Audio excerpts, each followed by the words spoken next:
বাসন্তী পোলাও। এর জন্য প্রথমে আমি নিয়ে নিচ্ছি আতপ চাল। আতপ চালটাকে ভালো করে ধুয়ে আমি শুকিয়ে নেব।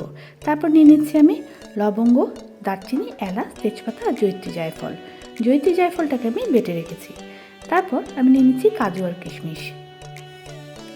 এরপর শুকনো চালটার মধ্যে আমি আদা বাটা দিয়ে দিচ্ছি, আর লঙ্কার গুঁড়ো দিয়ে দিচ্ছি, হলুদ গুঁড়ো দিয়ে দিচ্ছি, আর দিয়ে দিচ্ছি স্বাদ মতো লবণ।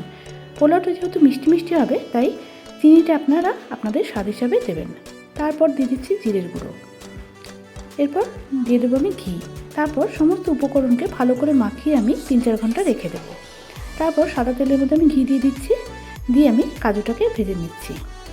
কাজুটা ভাজা হয়ে গেলে আমি কিশমিশটাকেও ভেজে দিচ্ছি। এরপর আমি ওই তেলের মধ্যে এলাচ, দারচিনি আর লবঙ্গটাকে একটু থ্যাতলা করে দিয়ে দিচ্ছি। তারপর একটা তেজপাতা দিয়ে দিচ্ছি। তারপর মেখে রাখা চালটাকে আমি এর মধ্যে দিয়ে খুব ভালো করে ভাজা ভাজা করব। এটা একটু সময় লাগবে। মিডিয়াম আঁচে আমি এটা ভাজা ভাজা করে নিচ্ছি। তারপর চালটা খুব ভালো করে ভাজা ভাজা হয়ে গেলে এর মধ্যে আমি গরম জল দিয়ে দিচ্ছি। চালটা যাতে ডুবে যায় সেই হিসাবে আমি জলটা দেব। তারপর আমি এটাকে ঢেকে দেব। ঢেকে আমি মিডিয়াম আঁচে রেখে দিচ্ছি। জলটা শুকিয়ে গেলে আমি কাঁচা লঙ্কা দিয়ে দিচ্ছি। দিয়ে আবার আমি এটাকে ভাজা ভাজা করব। একদম ঝরঝরে হয়ে গেলে আমি গ্যাসটা বন্ধ করে দিচ্ছি। গ্যাসটা বন্ধ করে দিয়ে আমি এর মধ্যে জয়িত্রী জায়ফল বাটাটা দিয়ে দেব। এরপর আমি দিয়ে দেব ঘি।